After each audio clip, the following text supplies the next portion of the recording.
ರಾಹು ಕೇತು. ಕೇತು ಸೂರ್ಯನಿಗೆ, ರಾಹು ಚಂದ್ರನಿಗೆ ಹಿಡ್ಕೊಳ್ಳೋದು, ಅದು ದುಂಗೋದು ಅಂತೆಲ್ಲ ಇದೆ. ಕೊನೆಗೆ ವಿಜ್ಞಾನಿಗಳೆಲ್ಲ ಕಂಡು ಹುಡುಕಿ ತಿಳಿಸಿದ್ದಾರೆ ನಮಗೆ. ಏನು ಅಂತ ಹೇಳಿದ್ರೆ ಈ ಭೂಮಿಯ ನೆರಳು ಅಂತ. ಹೇಗಂದ್ರೆ ಅಷ್ಟು ಮಾತ್ರ ಹಿಡ್ಕೊಳ್ಳುತ್ತೆ, ಬಾಕಿ ಉಳಿದ ಅದರ ರುಂಡ ಮಾತ್ರ ನಮಗೇನು ಕಾಣುವುದಿಲ್ಲ. ಅದು ಸೂರ್ಯನ ಹಿಡಿದಾಗ ಅದ್ರ ಕೈ ಕಾಲುಗಳು ಬಾಕಿ ಉಳಿದ್ದು ಮುಂಡ, ಅದು ರುಂಡ, ಇದು ಮುಂಡ. ಅವನು ಕತ್ತರಿಸ್ತಾನಲ್ಲ, ಎಲ್ಲಿ ಕತ್ತರಿಸ್ತಾನೆ ವಿಷ್ಣು ಆ ರಾಹು ಕೇತು ಅವರು ಅಮೃತ ಕುಡಿಯಕ್ಕೆ ಬಂದಾಗ ಕತ್ತರಿಸ್ಬಿಡ್ತಾರಲ್ಲ, ಕತ್ತರಿಸ್ಬಿಟ್ರೆ ಅವರಿಬ್ರು ಅಮರರಾಗಿ ಉಳಿದು ಬಿಡ್ತಾರೆ. ಯಾಕಂತಂದ್ರೆ ಸ್ವಲ್ಪ ಅಮೃತ ಎರಡಕ್ಕೂ ತಲುಪಿಡ್ತು, ಅದರಿಂದ ಅಮರರಾಗಿ ಉಳಿದ್ಬಿಟ್ಟು ಅಂತ ಈ ತರಹ. ಆದ್ರೆ ಇದು ಆ ಮಾತು ಇಂದಿಗೆ ಸರಿ ಹೋಗೋದಿಲ್ಲ. ಅಲ್ದೇನೇನೆ ರಾಹು ಮತ್ತು ಕೇತು ಅಂತ ಹೇಳ್ತಕ್ಕಂಥ ಗ್ರಹವನ್ನ ಯಾರು ಅಲ್ಲಿ ಕಂಡವರೇ ಇಲ್ಲ. ಬಾಕಿ ಉಳಿದ ಎಲ್ಲ ಗ್ರಹಗಳನ್ನು ಕೂಡ ಕಂಡು ಹುಡುಕಿದ್ದಾರೆ. ರಾಹು ಕೇತು ಗ್ರಹ ಅಂತ ತೋರಿಸಿ ಆಕಾಶದಲ್ಲಿ ಇವತ್ತಿನವರೆಗೆ ಯಾರು ಹೇಳಿದವರಿಲ್ಲ. ಆದ್ರಿಂದ ಅಲ್ಲಿ ರಾಹು ಮತ್ತು ಕೇತು ಅಂತ ಹೇಳ್ತಕ್ಕಂಥದ್ದು ಒಂದು ಸಾಂಕೇತಿಕವಾದಂತಹದ್ದು, ಸಂಕೇತ. ಇಡೀ ಪುರಾಣ ಅಂತ ಹೇಳ್ತಕ್ಕಂಥದ್ದು ದೊಡ್ಡ ಸಂಕೇತವನ್ನ ಹೇಳ್ತದದು. ನಮ್ಮ ಬುದ್ಧಿಗೆ ವಿಶೇಷವಾಗಿ ಗ್ರಹಣ ಹಿಡಿತಾ ಇರುತ್ತೆ. ಬುದ್ಧಿ ಅಂತ ಹೇಳ್ತಕ್ಕಂಥದ್ದೇ ಚಂದ್ರ, ಅಜ್ಞಾನ ಅಂತ ಹೇಳ್ತಕ್ಕಂಥದ್ದೇ ರಾಹು. ಸೊ ಈ ರೀತಿಯಲ್ಲಿ ನಾವು ಸಾಂಕೇತಿಕವಾಗಿ ಅದನ್ನ ತಗೊಳ್ಬೇಕಾಗತ್ತೆ ವಿನಃ ಹಿಂದಿನ ಆಧುನಿಕ ಜಗತ್ತಿನಲ್ಲಿ ಅದನ್ನ ತಗೊಳಕಾಗೋದಿಲ್ಲ. ಆದ್ರೆ ಆವತ್ತಿನ ದಿವಸ ಎಲ್ಲ ಪಾರಾಯಣ ಮಾಡ್ತಕ್ಕಂಥದ್ದು, ಆಮೇಲೆ ಊಟ ಮಾಡಬಾರ್ದು ಅಂತ ಹೇಳ್ತಕ್ಕಂಥದ್ದು, ಇದೆಲ್ಲ ಯಾತಕ್ ಬಂತು ಅಂತ ಹೇಳಿದ್ರೆ ಗ್ರಹಣ ಕಾಲದಲ್ಲಿ ಊಟ ಮಾಡಿದ್ರೆ ಜೀರ್ಣ ಆಗೋದಿಲ್ಲ ಅದು. ಆಮೇಲೆ ಗ್ರಹಣ ಕಾಲದಲ್ಲಿ ಪ್ರಕೃತಿ ಅಂತ ಹೇಳ್ತಕ್ಕಂಥದ್ದು ಬಹಳ ಶಾಂತವಾಗಿರ್ತದೆ. ಸಮುದ್ರದ ಅಲೆಗಳೆಲ್ಲ ನಿಂತೋಗ್ಬಿಟ್ಟಿರುತ್ತೆ, ಏರು ಇಳಿತ ನದಿಗಳಲ್ಲಿ ನಿಂತೋಗ್ಬಿಟ್ಟಿರುತ್ತೆ, ಪ್ರಕೃತಿಯ ಎಲ್ಲ ಬಗೆಯ ಉತ್ಕ್ರಾಂತಿಗಳು ನಿಂತು ಹೋಗ್ಬಿಟ್ಟಿರುತ್ತೆ ಗ್ರಹಣ ಕಾಲದಲ್ಲಿ. ಸಂಧ್ಯಾ ಕಾಲದಲ್ಲೂ ಕೂಡ ಮತ್ತು ಪ್ರಾತಃ ಕಾಲದಲ್ಲಿ 12 ಗಂಟೆ ಮಧ್ಯಾಹ್ನ, 12 ಗಂಟೆ ರಾತ್ರಿ ನೀವು ಸಮುದ್ರದ ಹೋಗ್ಬೇಕು, ಎಲ್ಲ ಅಲೆಗಳನ್ನೆಲ್ಲ ನಿಲ್ಸ್ಕೊಂಡು ಕೂತಿರುತ್ತದು ಆ ಟೈಮಿಗೆ. ಹಾಗೇನೇನೆ ಈ ಗ್ರಹಣ ಕಾಲದಲ್ಲೂ ಕೂಡ ಅಲ್ಲಂತೂ ವಿಶೇಷವಾಗಿ ನಿಮ್ಗೆ ಆಶ್ಚರ್ಯ ಆಗ್ಬೋದು. ಸೂರ್ಯಗ್ರಹಣದ ದಿವಸ ಪೂರ್ತಿ ಗ್ರಹಣ ಆದಾಗ ಕಾಯ ಪಕ್ಷಿಗಳೆಲ್ಲ ಮಲ್ಕೊಂಡು ನಿದ್ರೆ ಮಾಡ್ಬಿಡುತ್ತವೆ, ಸದ್ದೆಲ್ಲ ಅಡಚಿ ಬಿಡುತ್ತವೆ, ಕತ್ಲಾಯ್ತು ಅಂತಲೇನೇನೆ. ಹೀಗೆ ಪ್ರಕೃತಿ ಅಂತ ಹೇಳ್ತಕ್ಕಂಥದ್ದು ಪರಮ ಶಾಂತವಾಗಿರ್ತದೆ, ಸಾತ್ವಿಕವಾಗಿರ್ತದೆ. ಇಂತಹ ಸಂದರ್ಭದಲ್ಲಿ ಧ್ಯಾನ ಕೂತಾಗ ಬಹಳ ಬೇಗ ಏಕಾಗ್ರತೆ ಅಂತ ಹೇಳ್ತಕ್ಕಂಥದ್ದು ಸಿದ್ಧಿಸ್ತದೆ. ಅದಕ್ಕೆ ಫಲ ಬಹಳ ಜಾಸ್ತಿ ಅಷ್ಟೇ.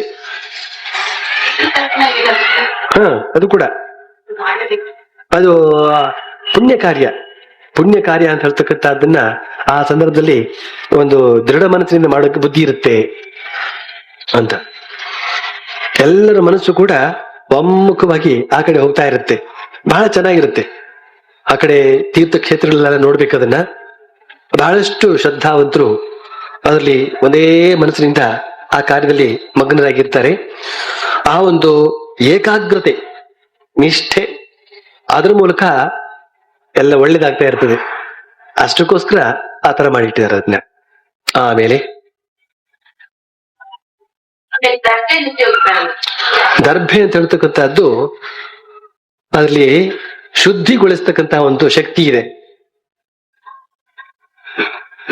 ಈ ಪ್ರಕೃತಿನಲ್ಲಿ ಇರ್ತಕ್ಕಂತಹ ಒಂದೊಂದು ವಸ್ತುವಿನಲ್ಲೂ ಕೂಡ ಒಂದೊಂದು ಶಕ್ತಿ ಇರುತ್ತೆ.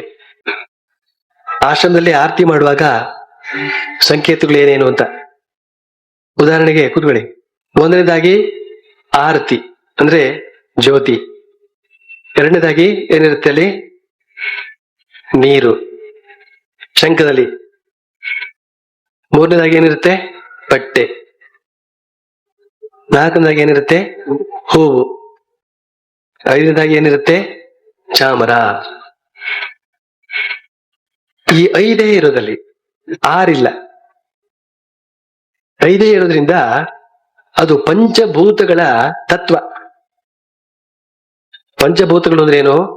ಭೂಮಿ, ನೀರು, ಆಮೇಲೆ ಅಗ್ನಿ, ವಾಯು, ಆಕಾಶ. ಈ 5 ಅಂಶಗಳು 5 ತತ್ವಗಳನ್ನ ಪ್ರತಿನಿಧಿಸುತ್ತವೆ. ಅಗ್ನಿ ಅಂದ್ರೆ ದೀಪ, ಆರತಿ ಮಾಡ್ತೀವಲ್ಲ, ಅದು ಅಗ್ನಿ ತತ್ವ. ನೀರು ನೀರಿನ ತತ್ವ. ಆಮೇಲೆ ಹೂವು ಹೂವು ಹೂವು ಭೂತತ್ವ. ಭೂಮಿಯಿಂದ ಬಂದದ್ದು. ಗಂಧವತಿ, ಪೃಥ್ವಿ ಗಂಧವತಿ, ಸುವಾಸನೆ ಬರ್ತಕ್ಕಂಥದ್ದೆಲ್ಲ ಭೂಮಿಯಿಂದ. ಬಟ್ಟೆ ಅದು ಆಕಾಶ. ಬಟ್ಟೆ ಅಂತ ಹೇಳ್ತಕ್ಕಂಥದ್ದು ಆಕಾಶ ತತ್ವ. ಆಮೇಲೆ ಚಾಮರ ಅಂತ ಹೇಳ್ತಕ್ಕಂಥದ್ದು ಬುತ್ತೆ ಇದೆ, ಗಾಳಿ. ಈ ಎಲ್ಲ ಪಂಚ ಮಹಾಭೂತಗಳನ್ನು ಕೂಡ ನಿನಗೆ ಅರ್ಪಣೆ ಮಾಡ್ತಾ ಇದ್ದೇನೆ ಅಂತ. ನನಗೇನು ಬೇಡ, ನನಗೆ ನೀನು ಮಾತ್ರ ಇದ್ರೆ ಸಾಕು. ಕೆರೆಯ ನೀರನ್ನು ಕೆರೆಗೆ ಚೆಲ್ಲಿ ವರವ ಪಡೆದವರಂತೆ ಕಾಣಿರೋ. ಕೇಳಿ ಏನಾರ್ವೆ, ಮುಲಾಜ್ ಬೇಡ. ನನಗೆ ಹಾಕೊಳ್ಳಿ ಒಂದ್ ದಿವಸ, ಹೋದ ಮೇಲೆ ಮಲ್ಕೊಂಡ್ ಬಿಡೋದೇ ಕೆಲ್ಸ. ಎಷ್ಟೋ ಜನಕ್ಕೆ ಕೇಳ್ಬೇಕು ಅಂತ ಆಸೆ ಇರುತ್ತೆ, ಆದ್ರೆ ಎಲ್ಲರಿಗೂ ಹೇಗಪ್ಪ ಕೇಳೋದು ಅಂತ. ಜ್ಯೋತಿಷ್ಯ ಎನ್ನುವುದು ವಿಶ್ಫುಲ್ ಥಿಂಕಿಂಗ್ ಎಂದು ವಿದ್ಯಾರ್ಥಿಗಳು ಪರಿಗಣಿಸಿರುವಾಗ, ಈ ಫಲಿತ ಜ್ಯೋತಿಷ್ಯ ಎಷ್ಟರ ಮಟ್ಟಿಗೆ ನಮ್ಮ ಪರಿಸ್ಥಿತಿಯಲ್ಲಿ ಆರೋಗ್ಯಕರವಾಗಿದೆ. ಜ್ಯೋತಿಷ್ಯ ಅನ್ನೋದು ನಿಜವಾಗಿಯೂ ಕೂಡ ಅರ್ಥವತ್ತಾದ್ದು. ಇದನ್ನು ನಾವು ಕಡೆಗಣಿಸುವ ಹಾಗಿಲ್ಲ. ಆದ್ರೆ ದಾರಿಲಿ ಕೂಡ್ತಾವ ಬೀದಿಯಲ್ಲಿ ಕೂತವರೆಲ್ಲ ಶಾಸ್ತ್ರ ಹೇಳ್ತಾರಲ್ಲ, ಅದನ್ನು ಮಾತ್ರ ನೆಚ್ಕೊಳಕ್ ಆಗೋದಿಲ್ಲ. ಅಷ್ಟೇ ಅಲ್ಲ, ಅದರಲ್ಲಿ ತುಂಬಾ ನೈಪುಣ್ಯ ಇರ್ಬೇಕಾಗತ್ತೆ. ಆ ತರದವ್ರು ಒಬ್ರು ಇದ್ದಾರೆ ನಮಗೆ ಗೊತ್ತಿರುವ ಹಾಗೆ. ರೈಲ್ವೆ ಸ್ಟೇಷನ್ ಪಕ್ಕದಲ್ಲಿ ಯಾವುದೋ ಒಂದು ಹೋಟ್ಲ್ ಇದೆ. ಅಲ್ಲಿ ಒಂದು ರೂಮ್ ನಲ್ಲಿ ಏನೋ ಒಂದು ಹೆಸರಿದೆ, ನಮ್ಮ ಆಶ್ರಮದಲ್ಲಿ ಅವರ ಅಡ್ರೆಸ್ ಇದೆ. ಓ, ನೀವು ಕೂಡ ಕೇಳ್ತಿರೋ?